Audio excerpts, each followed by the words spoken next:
to take his properties, including this apartment behind me. Aaron? I'm Floyd Mayweather, Money Mayweather. What, they got you up under the gun again on $25 million in taxes? Hey man, you know, stuff about to get real for you, Floyd, man. Hey, Money Mayweather, Floyd.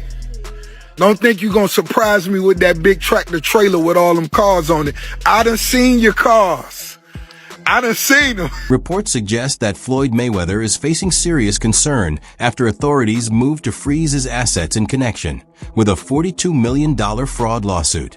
He maintains that all of his tax obligations have been fully settled and argues that the current situation stems from a biased portrayal in the media.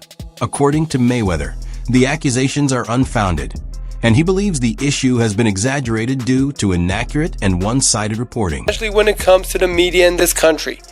While everyone is counting my money and assuming the worst, these are the facts. Uncle Sam received $26 million from me in 2015. What else could they possibly want? I'm sure I would have been notified much sooner if there were any real discrepancies, right? Bottom line, everybody just wants to be part of the Money May show, including the IRS. That's fine. You can crunch numbers all day, but in the end, my empire is rock solid and intact. Now calculate that. Hashtag TMT, hashtag Floyd. Rapper and entrepreneur Rick Ross recently took a subtle shot at Floyd Mayweather, pointing out that the boxer is no longer publicly showcasing his fleet of luxury vehicles the way he once did. He noted that the once constant displays of high-end cars have seemingly slowed down, implying that this change may reflect a shift in Mayweather's financial circumstances. The comment appeared to question whether the extravagant exhibitions of wealth that previously defined Mayweather's public image have become less frequent as financial pressures mount. In addition, Mayweather's long history of purchasing expensive assets is now reportedly contributing to his current challenges. It is claimed that while spending heavily on luxury cars, watches, and upscale properties, he did not fully prepare for the tax obligations connected to those acquisitions. Even as he continued highlighting his lavish lifestyle, the associated tax responsibilities were allegedly overlooked.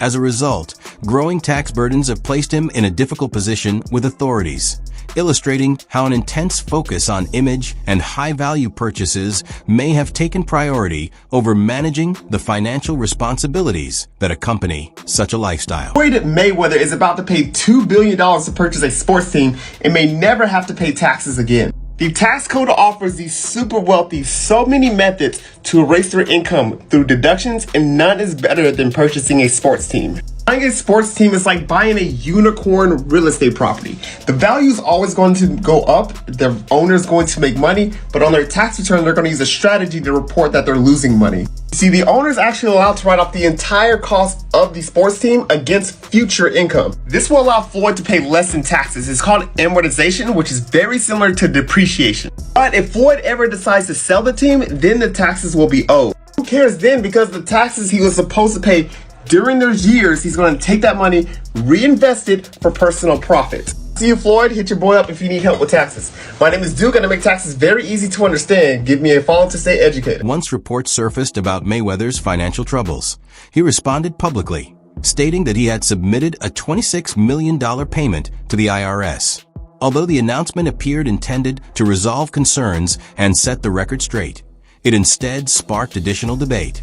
Critics began asking whether that amount fully covered what was owed, while others suggested the figure might represent only a portion of his total tax responsibility. He replies to them by showing on Instagram $26 million, a payment he made to the IRS. By the way, nothing makes your tax payment look shadier than when you're just holding up cash. Right. That's not a good look for the IRS. But he showed his actual, 26 million. They just pay him. Like, I don't know why, like, he's mad at the media. It's like, oh, you guys are making things up. No, it's leaked that you asked to pay after this fight. Like, you make all this money. If I was Mayweather, not only would I pay them on time, the IRS, I'd tip them. I'd be like, hey, here's what I owe you. Here's a little bit. Get your woman something nice, all right? How was Christmas for your kids? Oh, you're Jewish? Convert just for this Christmas. Here, take care. Floyd Mayweather's financial challenges have reportedly intensified due to significant outstanding debts. he allegedly owes more than $33 million to boxer Gervonta Davis and is also said to have unresolved financial obligations in Dubai. These mounting liabilities have drawn public attention, particularly after news of his recent $42 million acquisition surfaced, prompting further discussion about his financial decisions. Critics contend that proceeding with such an expensive purchase while carrying heavy debt signals poor financial judgment. They argue that continuing to spend at that level despite existing obligations reflects a lack of careful planning and long-term financial awareness. Damn, Floyd Mayweather, Money Mayweather. Why they got you up under the gun again on $25 million in taxes? Hey, man, you know, stuff about to get real for you, Floyd, man, because you already owe Gervonta Davis $33 million that you ain't paid him. Do anybody find this strange that your boy Floyd is on all the IRS money, on Dubai money, on Gervonta Davis money, but yet we have all this stuff, all that flash that y'all see, but y'all realize, man, he get a lot of that stuff free. Now, guys, I'm not hating because that is my favorite boxer, man. And like I said, I'm born and raised in Las Vegas, and I love his grind. He's a hell of a fighter, but man, hey, man, let the chips fall where they may, man. Everybody can get it on my channel. I'm just putting out that news, man, like the feds is putting it out there because the feds is all in that, man, business right there, man. How you on all these millions? But, man, stay tuned for that next video. Sources connected to Mayweather's business circle claim that his monthly expenses often exceed his income. His high-end way of living, marked by luxury vehicles, private jet travel, and multi-million-dollar real estate, has reportedly placed increasing pressure on his financial stability. Individuals familiar with his affairs also suggest that while enjoying the rewards of his success, he has at times failed to stay on top of his tax responsibilities. Look, man, you know, we both made some real money, but you know, you start burning through, you make $2-3 million a year, you burning through $100,000 a month. You ain't really got that much money. He probably spending way more than that. No, I'm talking regular dudes. We say we made $3 million, we burning through $100,000 a month. We really don't got no paper like that saved up. That's a fact. So even if he's making $100 million, if he's burning through $5, $6, $7 million a month, you still got taxes, you still got responsibilities. So I don't know nobody's bag, but you know, me and you, we real. We never count nobody's paper. So not at all. I hope he got $10 billion. And I hope he get out of his problem. That's a fact, because you would figure he should be able to just cash him out. Like whatever the tab is, you know, he should be able to wire that. I think he could do that with no problem. I think he got all the money in the world. I think they may not. Floyd Mayweather has publicly boasted about the scale of his income, at one point claiming he brings in $3 million per month, an amount he suggested surpasses the earnings of Microsoft co-founder Bill Gates. Despite those bold remarks, many financial analysts have rejected the figures as improbable, stating that such claims do not align with realistic income assessments. And Floyd Mayweather says he makes $300 million a month, which is $3.6 billion a year. He makes more money than Jeff Bezos, Bill Gates, all of those guys. So I say all that to say this. The money that Canelo was looking for, you know, they can easily come up with that money. Floyd Mayweather got it. Well, listen, let me put it this way to you. If he makes what did he say, $300 million a month? Yes, sir. Okay, I'm 6'4" and 240. And I know I'm 5'8" and a half and 240. So there you go. There's no way. There's that. If he makes $3 million a month on his investments, that's a lot. $36 million a year. That's a lot. So I know guys that are worth, $500-600 million, plenty of them, and they don't make $36 million a year, let alone $300 million a month. So there you go. In a single week, Floyd Mayweather was reportedly responsible for $5 million in spending on property acquisitions and the purchase of another private jet. The scale of that outlay quickly attracted attention, prompting renewed doubts about the strength of his financial position and drawing added focus to his ongoing tax concerns.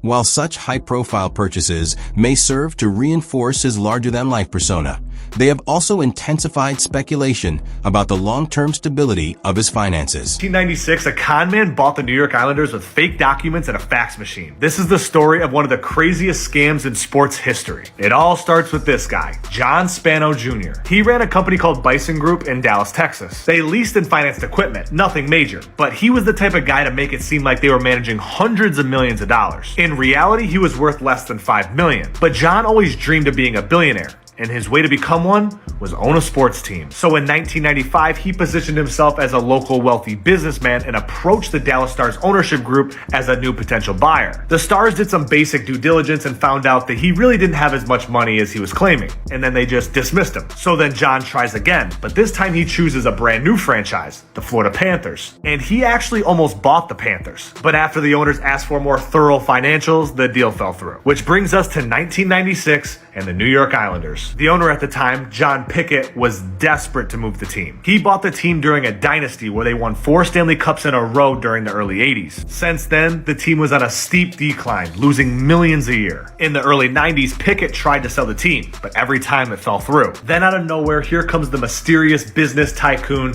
John Spano, here to save the franchise. And this time, Spano came prepared with fake financial documents, phony businesses, and forged letters of credit to look legit. He said all the right things, he looked the part, and Pickett was so desperate to sell the team, he did for $165 million.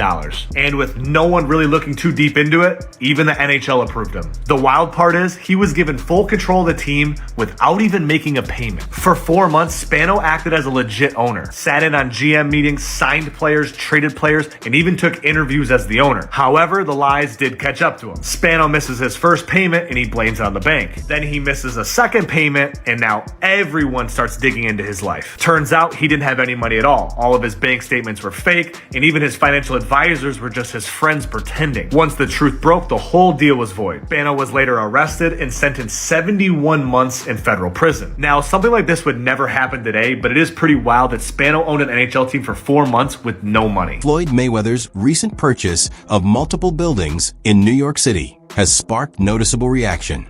Observers are wondering what motivated the investment at this point in his career, particularly as he continues to face reported financial challenges. Yes, Floyd Mayweather has reportedly acquired 62 buildings in Upper Manhattan, spending approximately $402 million.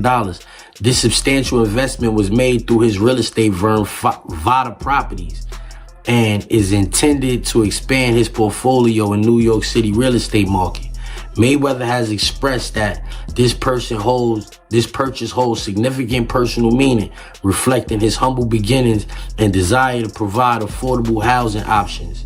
He stated, "Growing up, I used to dream about owning just one home by myself.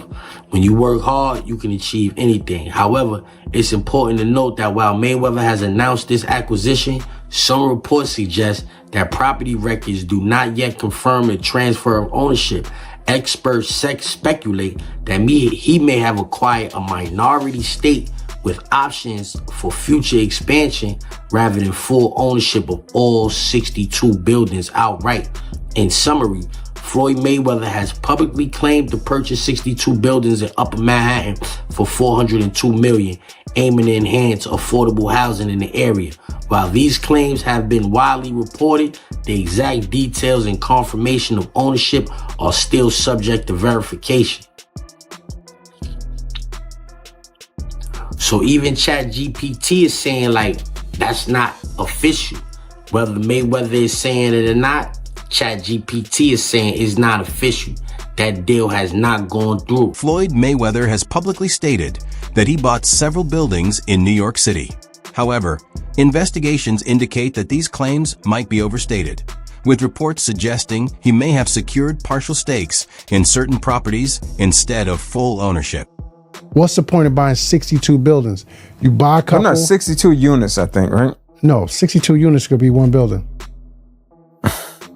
Yeah, it could be.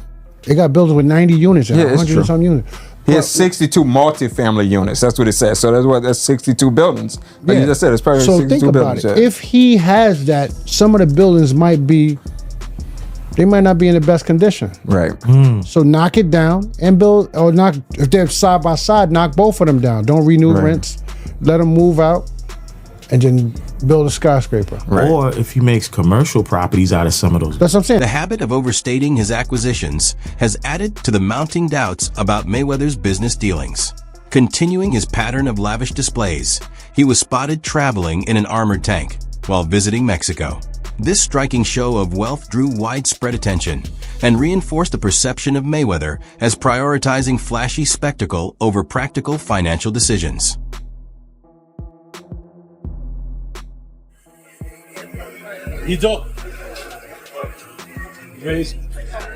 Viva Mexico! See you now. See?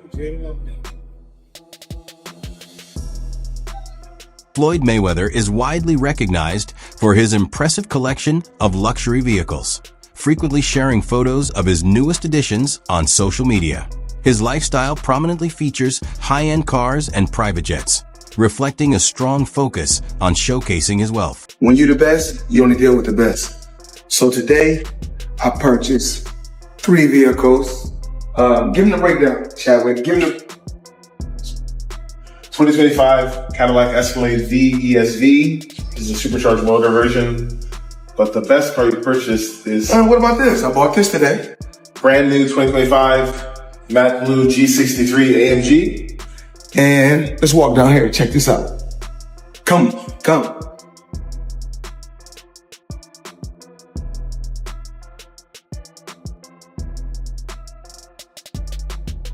My new toy.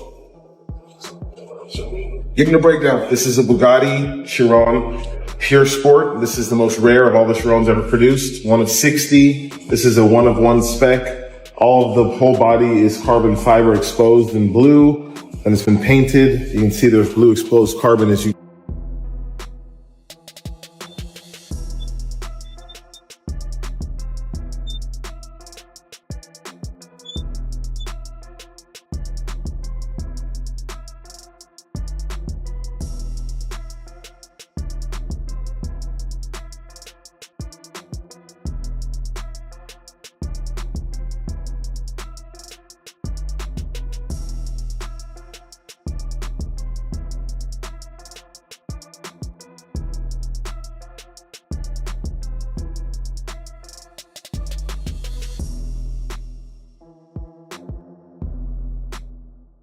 Floyd Mayweather's passion for luxury extends beyond cars and jets to an impressive array of high-end watches. He often shares images of his collection online, further cementing his reputation as someone who thrives on displaying wealth and extravagance. I need you guys to watch me talk about my watches. Right here, I got 3 cases, and they're all full with watches. So when I travel, I like to take, if I'm going for 45 days, I like to take 45 watches with me. I like to have options. So everybody's always asking me, what's your favorite watch? Well, one of my favorite watch brands is Avi & Co. As you can see right here, I got this a few months back, and it's one of my favorite watches. One of the best brands in the world. That's just my personal opinion. I like the brand so much, I went and bought another watch just yesterday, Avi & Co.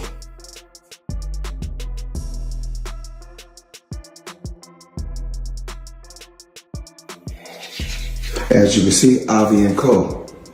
Now, let's talk about watches, let's talk about jewelry, let's talk about a few things. I need you guys to watch me talk about my watches. So we'll set this to the side. Now, we want to give the people an appetizer or something light. So we give you 2 appetizers, then we give you a main course. Just a few watches that I got while I travel. So check this out. We're gonna go here first.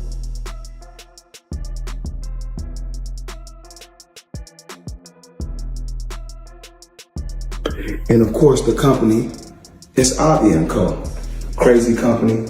Now I need you guys to come closer and check this out. So let me come to you guys a breakdown. Floyd Mayweather's business practices have frequently drawn criticism for placing profit ahead of ethical considerations. His readiness to pursue ventures without clear regard for legality or morality has sparked questions about his financial integrity. such contentious decisions have fueled doubts about his capacity to manage wealth sustainably.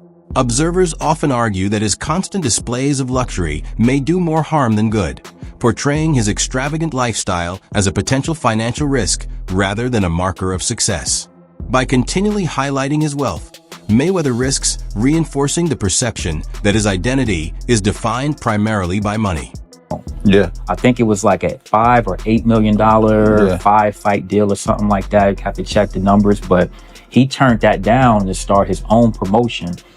And when he was with HBO, he worked out that deal to do the 24/7, where you can see the behind the scenes. That was right around the time when reality TV was getting big.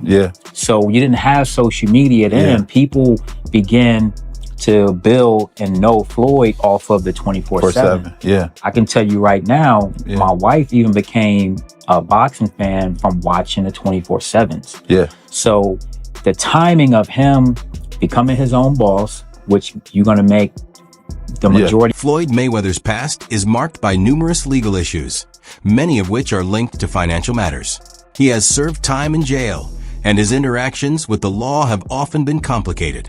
Despite his immense wealth, Mayweather has mentioned that his fame and fortune have sometimes come at the expense of his personal freedom. His financial record also includes allegations of scams and questionable business dealings. Reports suggest he may have failed to pay taxes on certain earnings and misled others in financial transactions. In one notable instance, he was reportedly detained in Dubai over unpaid debts connected to luxury jewelry, highlighting the ongoing challenges in managing his finances. Turns out that the rumors were true, and Floyd Mayweather has been trapped in Dubai for the last 50 days. Gervonta Davis was the first to claim it. Now multiple insider sources have confirmed that he is in fact trapped in Dubai for a debt that has nothing to do with boxing. After doing a little digging, it seems that someone in his camp, while he was shopping for jewelry in Dubai, stole one of the pieces, got away with it, and then blocked all communication with Mayweather. Since then, Floyd has already paid for the jewelry, but they refuse to let him go until they get their piece back. And allegedly, this guy right here is the thief that started this whole mess. Public opinion of Mayweather's financial behavior remains heavily influenced by his past actions. Even though he presents himself as a successful entrepreneur, many see him as prioritizing immediate gains over long-term stability. His financial decisions, especially those involving friends, business partners, and fans, indicate that his wealth may be more focused on display than grounded in strategic planning. That as additional controversies and legal disputes emerge, it appears that Mayweather's image as a financially savvy figure is increasingly questioned by the public. Get a Ferrari F50. So 50's obviously going to take any chance that he can to troll Floyd Mayweather, and I don't know how accurate or true this is. 50 said it was true and then removed it off his Instagram like he sometimes does. He'll chime in on things and then remove it. But luckily for me, I know that he does that, so I screenshot everything that he posts. Just because, you know, he'll remove it and then it's hard to find it. I'm like, damn, it was up there. So just for like podcasts and just research purposes, I always screenshot them, have it on my phone. That way if it's removed, you know, it's like, hey, you know, he did post this. So what am I talking about? Let's go over this. 50 Cent has weighed in on a shocking claim in the ongoing spat between Floyd Mayweather and Gervonta Davis, saying he believes a belief that has allowed him to get in some digs of his own.